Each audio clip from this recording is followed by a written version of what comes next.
Hi, it's me again with Corel Tips and Tricks. This is one of those videos that I don't think you'll ever draw it, but it might teach you or you might gain a few tools out of it. I'm going to maybe try to make this one a little bit better. I'm going to make it a little skinnier shaft this time. I'm going to fill it in with blue and take away the outline. I'm going to hit P, put it in the center of the page. Whenever I'm working with anything, I put it in the center of the page. I'm going to take the interactive fill tool. I'm going to go from top to bottom. I'm going to go ahead and put blue back in both ends, but then I'm going to put a white like right there and a white like right there. And then I'm going to put a blue back in the middle, and I could put a couple of blues, but it's good enough.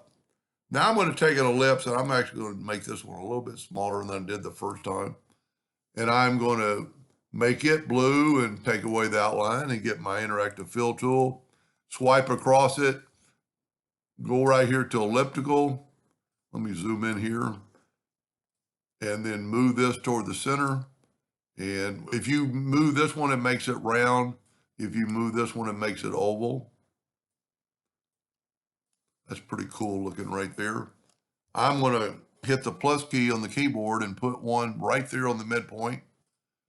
Put one right there on the midpoint. And now I'm going to group that together. Control G. Control D, and I'm going to rotate it 22.5 degrees. Yeah, this one's going to be better. They're not as close together. Now, I'm going to group that together. Control G, Control D, and I'm just going to hold down the 2-point cross, holding down the Shift key, get it about right there, and rotate it 11.25 degrees. I can still make it a little bit smaller. That's pretty good. Now, if I Control D, it does a pretty good job, but you can make it a little bit bigger. But what it also did, it rotated it. And see, each time you do it, it's going to rotate it, but it's not perfect. I like these things in the middle. They look pretty cool. So what I'm going to do is just take a smaller ellipse.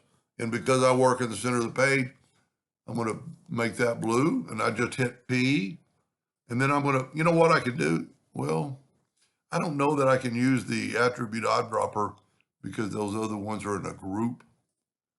Let me zoom in here. I'm going to try to mimic.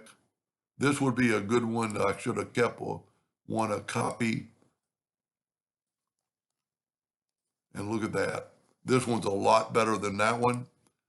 That normally doesn't happen. Normally my one I practice with, but then I see mistakes, what I did wrong, and look at that. Now I can see my individual bars. I mean, look at the coloration of on top of that. That's pretty cool. Anyway, hope that gave you an idea or two, and thank you for watching.